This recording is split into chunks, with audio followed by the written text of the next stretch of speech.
ഹണിമൂണിനെ സ്വിറ്റ്സർലാൻഡിലോ പാരീസിലൊക്കെ പോയാലോ? നല്ല സ്ഥലാണത്രേ. ഒരു സ്വിറ്റ്സർലാൻഡും പാരീസ് മനുഷ്യനോട് തട്ടുകടയിൽ പുട്ടും കടയും വാങ്ങാൻ പൈസയില്ലാതിരിക്കും. ചേട്ടൻ എന്തേലും പറഞ്ഞോ? ഒന്നുമില്ല. ഞാൻ ഇത്തവണത്തെ ഓണം ബമ്പർ വാങ്ങിച്ചിട്ടുണ്ട്. 10 കോടിയാ. കിട്ടിയാ നമ്മൾ പോകും. ഭാര്യയുടെ നിസാരമായ ആഗ്രഹം പോലും സാധിപ്പിച്ചു തരാത്ത നിങ്ങൾ ഏത് കോപ്പിലെ ഭർത്താവാടോ? ഇതാണോ നിസാരം? എങ്കിൽ ഇവൾ സീരിയസ് ആയി 3 അടി മണ്ണ് ചോദിച്ചിരുന്നെങ്കിൽ മഹാബലിയുടെ അവസ്ഥയാണ്. എന്തോന്ന്? ഒന്നുമില്ല.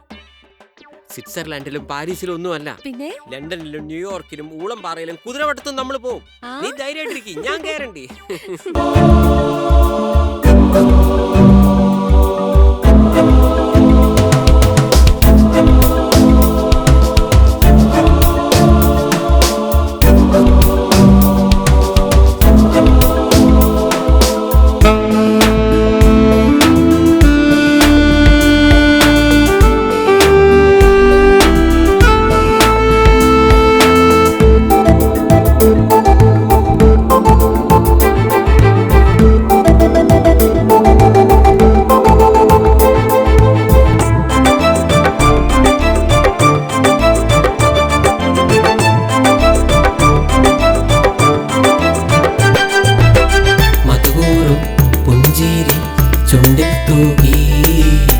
അനുരാഗ പൂമാല പൂജൊരിഞ്ഞു പ്രേമത്തിൻ കൈത്തിരി നാളമേന്തി ദീപം തെളിക്കുക എൻ ജീവനിൽ.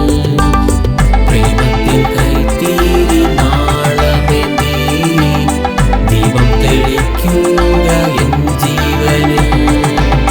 മധുമൂറും പുഞ്ചിരി ചുണ്ടിൽ തൂകി അനുരാഗ പൂമാല പൂജൊരിഞ്ഞു പ്രേമത്തിൻ കൈത്തിരി നാളമേന്തി ദീപം തെളിക്കുക എൻ ജീവനിൽ. പ്രേമത്തിൻ കൈത്തിരി നാളമേന്തി ദീപം തെളിക്കുക എൻ ജീവനിൽ.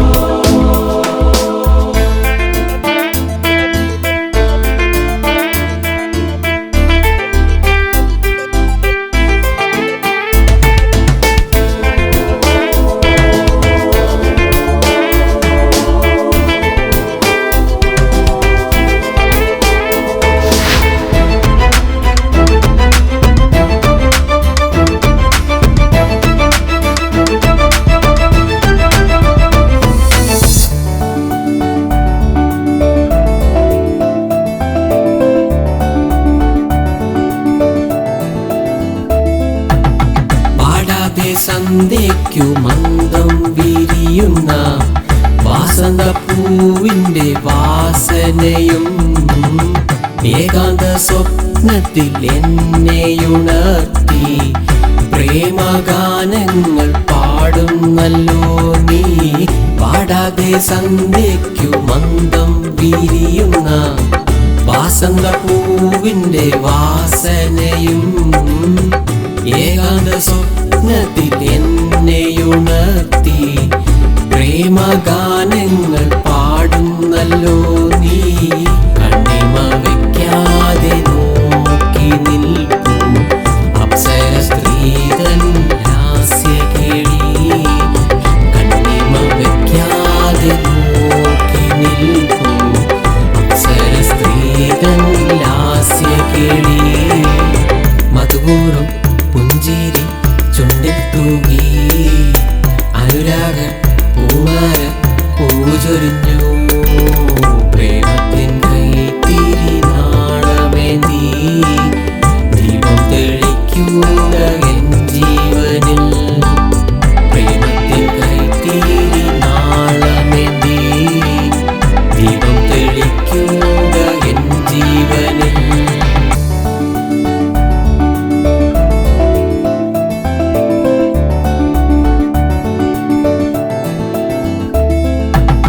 നിർമ്മല സ്നേഹം പകർന്നു കൊളുത്തിയ തൂവരിൻ തുമ്പിലാണീ ജീവിതം.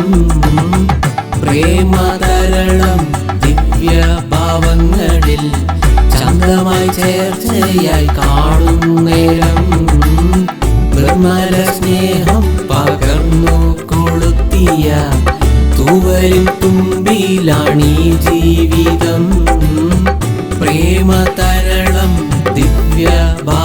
കണ്ണുകളിൽ ചന്തമായി ചേർച്ചയായി കാണും നേരം കണ്ണിമ വയ്ക്കാതെ നോക്കി നിൽപ്പൂ അപ്സര സ്ത്രീതൻ ഹാസ്യകേളി കണ്ണിമ വയ്ക്കാതെ നോക്കി നിൽപ്പൂ അപ്സര സ്ത്രീതൻ ഹാസ്യകേളി മധുവോറും പുഞ്ചിരി ചുണ്ടിൽ തൂകി അനുരാഗ പൂമാല പൂജൊരിഞ്ഞു പ്രേമത്തിൻ കൈത്തിരി നാളമേന്തി ദീപം തെളിക്കുക എൻ ജീവനിൽ പ്രേമത്തിൻ കൈത്തിരി നാളമേന്തി ദീപം തെളിക്കുക എൻ ജീവനിൽ. ഈശ്വര, പ്രേമേട്ടൻ അറിഞ്ഞ പ്രശ്നമാവോ? മൃദുലേ, നീ വീട്ടു വാടകയും മസാല ഷോപ്പിലെ പൈസയൊക്കെ കൊടുത്തു കിട്ടൂ, ശരിയാണോ?